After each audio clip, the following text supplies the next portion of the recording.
right, it's time for Danny Bonaduce, Life Coach. Life Coach is brought to you by Goldberg Jones, Divorce for Men. Call 1-800-DIVORCE. And by the way, the Jones of Goldberg Jones in studio right now. Hi, Rick Jones. Hi, Danny. So I want to ask you one question. Do you think, and I guess the fact that you have this business already says yes, that women are treated better in a divorce by judges?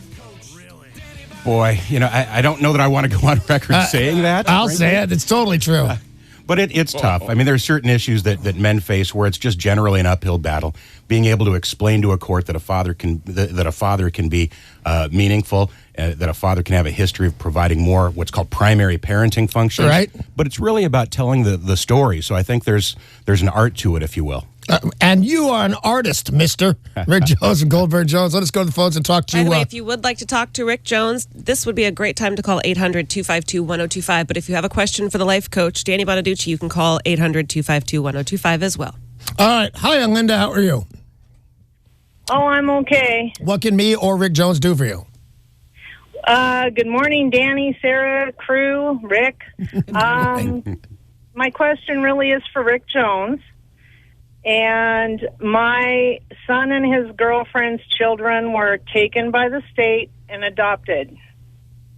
The court gave them 3 visitations a year, and it's been over a year. The adoptive parents haven't let them see the children. What kind of, is it your kids you're talking about were taken by the court? My grandchildren. What kind of drugs are they on? None. And the court took their kids away? Yes. I'm out. What's going on there, Rick Jones? Well, this is one of the very, very rare times where I don't necessarily know the answer for you, Linda. Both adoption and then what happened prior to the adoption, which is called dependency, are very, very specific areas of law. So I frankly don't know. Once there's been a full adoption, I'm not necessarily sure what rights your son and the mother of his children have still. What anybody has, because now the adoptive parents are the law, right? That's right. They take over. They have the same rights as if they were the biological parents. So which, by the way, on most matters, a really good thing. You take a kid into your house, one of the last burdens you should have is somebody claiming some rights to them. So once you adopt somebody, they're legally yours and nobody gets to hassle you about that anymore. That's right. And then I guess the tagging, I don't know if you want to call this a benefit or not, but it obviously means that there's no child support accruing on behalf of your son either. All right. Well, good luck on that. I hope that works out for you. 800-252-1025. That's the number to call to talk to Danny Bonaduce, Life Coach, because today we've got special guest Rick Jones from Goldberg Jones in studio. So if you've got divorce issues, today would be a great day to call. John in Seattle, you're on with Danny and Rick Jones. Hey, John. I have a decree that's been written up, and my wife agreed to sign it, but then she decided not to. So the next step is a trial. So can I still settle it before it goes to trial? Sure, but it takes 2 to settle. So the question is she still going to be willing to settle with you before trial? Is she? Okay. John, is she going to be, is there a chance that door's open to you being that she's going to be willing to settle? It's pretty simple. So just, it's up in the air. So I don't know. Hey, good luck, man. I got a question for Rick Jones from Goldberg Jones. Because the beginning of that question on my computer screen said, my wife won't sign.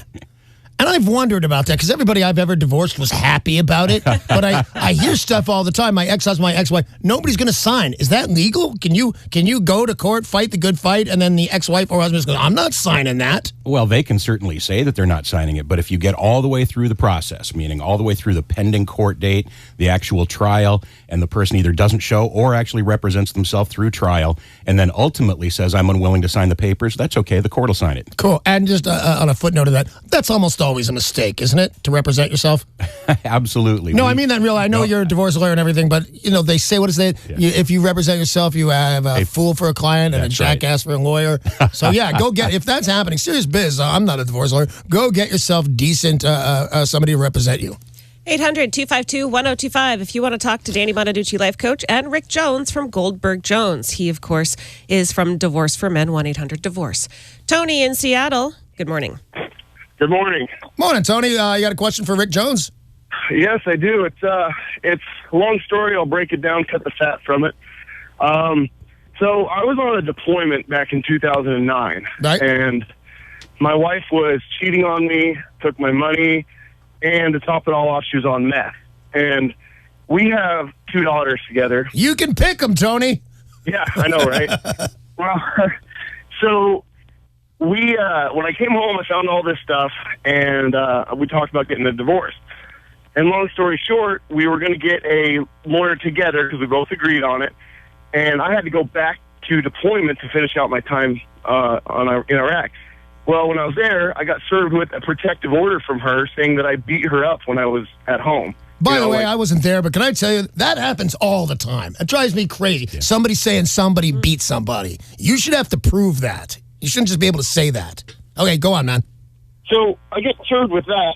I had to spend, I don't know, a good $9,000 clearing my name because if I get a domestic violence charges, I get kicked out of the military because I'm not allowed to carry a weapon. Yep. So I get that thrown out of court. Well, she then again files another one for me. Oh, I'm sorry. During this process, I get back from deployment. My kids are gone. My house is empty. And she moves to Seattle. I lived in Washington. So she moved to Washington. I lived in Utah. And she moves to Washington. I now don't know where my kids are. I don't know basically where anything is. Hey, Tony, my head's going to explode because I hate this woman so much. What's your exact question for Rick Jones of Goldberg Jones? Yeah, I apologize. Let me fast No, that's cool. I'm getting beside. I'm going to start screaming. I want you to get a good question to Rick Jones. Right. So my question is now 5 years later, I've moved to Washington to follow my kids where they're at, be here. She gets remarried to some guy she meets on the internet and moves to Alaska. And I fight that as well because I've changed my whole life to move up here with her. She goes to Alaska, and while she's there, she goes back to rehab for the second time. This guy's got my kids, and while in rehab, she tells him she wants a divorce. So this dude in Alaska, who's not even the father of my kids, has the kids. She's in rehab, and the court say, I'm trying to fight it. Does this story come with trading cards? Because I can't. All right, so it's a horrible story. A cheating liar bitch that's on meth has your kids, and you don't want that to happen. What did you get out of that? Wow, Tony. Yeah, I know. Well, so obviously you did end up getting divorced from this person. Oh, yeah. We've been divorced for 4 years now or so. And you have a custody order that talks about custody of your children. What does that say regarding your rights to them?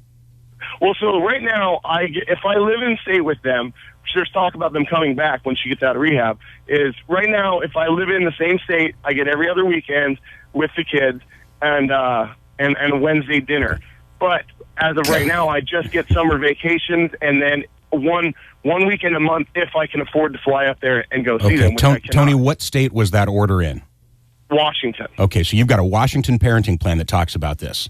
Yes, sir. Okay. What wasn't perceived when that parenting plan was created and signed by the court is her going to rehab. So you now have a substantial change of circumstance, which are buzzwords to the court. Right. And it also is resulting in existing harm to the children because the new husband doesn't have any custodial rights to your kids. Right. So what that tells me is the door may very well be open to you to go back to court and seek a modification of this parenting plan, especially while she's in rehab, of getting some sort of an emergency change. There's obviously more to the story, which is why we had to bring you to the question. Yeah, there's a ton of that story. But pick up the phone and give us a call because I want to flesh that out with you, but it sounds like there might be a little bit of a light at the end of the tunnel for you finally. Okay, that's cool. That's a phone call you should make, 1-800-DIVORCE, buddy. Call and ask for Rick Jones. And thank you for serving your country. I appreciate it. And good luck to you, Tony. Well, he's got Rick now. Yeah, thank goodness. Thank goodness for Rick Jones from 1-800-DIVORCE. Goldberg Jones, he is in studio. Mike and Puyallup, you're on with Danny and Rick. Hey, Mike. Hey, Danny, what's going on? What's up, buddy? You got a question for Rick Jones? Yes, I do. My significant other, who I've been with for at least 7 or 8 years now, was previously married for about 13 years. During that marriage, she was married to an Army person who was a drinker and a very abusive person who even some people don't think about it, but it does happen. She raped during the marriage by her husband.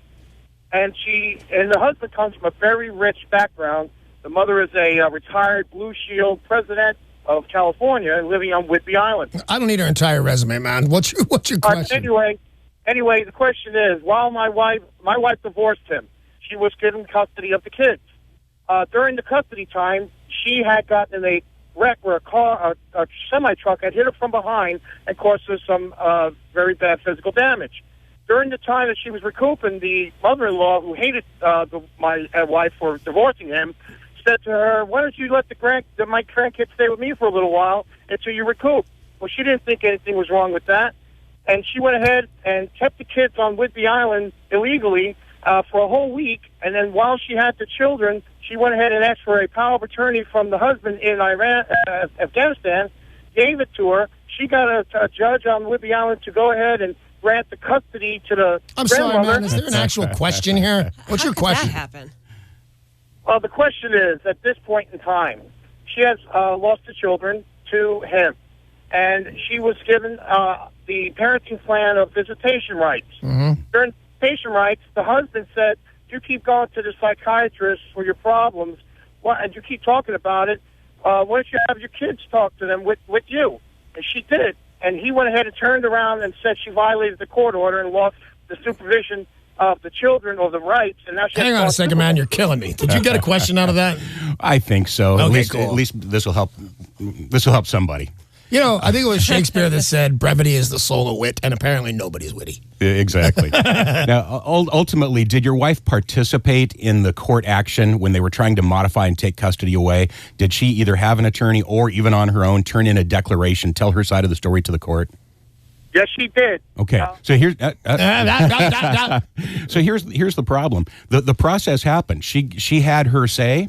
The court listened to both sides of the story, and obviously, sitting here in the studio, we don't know exactly what happened. We've heard your side of the story, but the reality is the court heard both sides of the story and made a ruling as to what they thought was in the best interest of the children. Now, I'm not saying they're right, because I don't know what happened. No, I'm saying they're right. But really, what it tells everybody is you got to put your best foot forward. You got one shot at this. The time to try and readdress it is not calling me when I'm on Life Coach. You know, that's exactly right. But I will tell you this, I've appeared in court a couple of times, and when I see people not wearing ties, I just say, do you hate this judge? Do you want to show this judge discourtesy, man? Because they're noticing you're not dressed well. Absolutely. So you really want to put your best foot forward from the get-go. Bill and Snohomish, you're the next caller for Danny Bonaduce Life Coach with Rick Jones from 1-800-DIVORCE. All right, great. Thank you, Rick. I'll be real quick on this. Married for 34 years, going through the divorce. It's not final yet. We got one house with mixed equity into it. And my real question is she's currently dating a guy who's disabled. I'm paying spousal maintenance of $2,600 a month. And what I'm really trying to do is I'm trying to protect my state retirement during or after the divorce. Is there anything I can do to do that? By the way, great job, Bill. I really do appreciate that. You got something for him there, Rick Jones? Yeah, well, it's a little bit of a mix and match. Think about this, which is you've created this community pie that over the time you've been married of assets and accumulation. As you'd mentioned, there's a house with equity. The equity, of course, is the piece, but your retirement is also a piece. Now, it is. I couldn't believe that. It is. And I learned that the very hard way. It may be split a little bit, which is you may have earned some of it prior to marriage, and you may be earning some of it now post-separation, but the bulk of it, given the length of marriage, is community property. So ultimately, those numbers all go into the hopper. Now, if your goal is to try and protect that in its entirety, then what you're going to need, your task is to find other assets to be able to move to her side of the equation. Here's a real simple example. Let's say you guys agree to a 50-50 split, right? And the house equity is exactly equal to the community portion of your retirement. Well, what you can do is to say, here, you get the house equity, I'll take my retirement, and as long as she's on board with it, you can do that. Thank you very much, and thank you for being concise, Bill. I do appreciate that. I had no idea I had a pension plan, and I'm getting a divorce from my ex-wife, who looks at me in a lawyer's office and says this, you should be glad I didn't go after your pension. And I went home and checked, and I had a pension. She knew well before I did. That's all money out there. Rick in Stillicum, you're on with Danny Bonaduce, Life Coach, and Rick Jones from Goldberg Jones, Divorce for Men, 1-800-DIVORCE. Hi. Hey. Good morning, everybody. I'll try to make this quick. Thanks, man. Divorced in 1990 after 10 years of marriage. Mm-hmm. This last spring, we were going through the divorce decree, applying the lien on her retirement, which was my right, when we discovered she also owed me $20,000 that she had 2 years to pay me from the time the divorce was final. And I called her up and asked her, and she said, well, you never asked me for it. That's why I never paid you for it. My question, is there a statute of limitations on securing that money? That's actually a terrific question. This is one of those where a good lawyer, if they don't know the answer immediately, would have to go check. And they'd find it out, Yeah, right? You have a because- whole library at your office. Exactly. Ultimately, so your question is great because it surrounds the issues and the awards that were granted in a divorce, so hence the family law question. But the reality is it turned into a judgment the day your case was finalized. Right. So now the question is statute of limitations on a judgment. And frankly, I'd have to check. And I'll tell you this on statute of limitations questions, you want to play that real fast and real because they change. You know, people say, well, you had a case 4 years ago. You don't have a case now. So, yeah, look into that. But, yeah, the statute of limitations, real thing. Here, I think go after for your 20 G's no matter what. And she has to hire a lawyer, and she caves and gives you 12. That's my recommendation. Thanks there, Rick. All right, we've got time for one more caller. It's Danny Bonaduce, life coach with Rick Jones from Goldberg Jones. This is Brad in Gold Bar. Hey, Brad. Hey, how you doing? You guys rock. Here's my question. My divorce is final, but I'm still... she was supposed to refi the house to get my name off the mortgage, and I'm still liable for it. I get this call a lot. Yep. So what's your question? So how does that affect my future borrowing power since my name is still on her mortgage, and what are my options to get her off and get that cleared up? Sure. Thanks, man. Well, the first question's easy. It's not good to your credit and your ability to get credit for a couple of reasons. Number one, it shows up as an obligation when somebody's looking at your worthiness. But secondarily, it also means that if for some reason there's a scar on what she's doing, if she's a late pay, a slow pay, doesn't pay at all, then it's continuing to harm your credit. So do you want to do something about it? Yes, which is why you call. Now, what you can do about it really depends upon what's said in your divorce decree. A lot of times there will be a particular period of time, like it'll say she has 2 years to either sell or refinance. Does it say anything like that? Unfortunately, we did one of these do-it-yourself up here, and it does not. Okay, but it does say that she's required to refinance? It does. I think so, yeah. Okay. Well, there may still be some love that the court can show you on this, because if you bring that back, you do what's called a motion to enforce. A motion to enforce. So you're in front of the court, and you're basically saying, hey, court, it says she's required to refinance, and she hasn't done it. Now, what the court will probably do is they'll look at it and say, well, these papers don't help me because it doesn't say within 2 years. Right. But at the same time, they can look at it and say, at the same time, perhaps we should apply a level of reasonability. So that's where you may get the court to say, let's put a time limit on this, or let's talk about what sort of efforts she's done, kind of marching her down the road of ultimately getting some satisfaction out of this. Thanks, and good luck, man. And I'll tell you what, next time you come back, I'm going to ask you a couple of questions about those do-it-yourselves, because here's my take on it, and then we'll save it for next time you're here. Everybody starts off friends when you're going to do it. Oh, we're all pal. We're just going to split it down the middle. And then everybody's crazy. So I'm going to ask you about the getting a quickie divorce that doesn't cost much, and it turns out somebody gets mad when you get back. I'll be ready. Thank you. That's Rick Jones from Goldberg Jones. That's all the time we have for Danny Bonaduce, life coach today. Thanks very much for coming in, Rick Jones. Of course, he does sponsor Life Coach. And if you've got more questions for him, call 1-800-DIVORCE.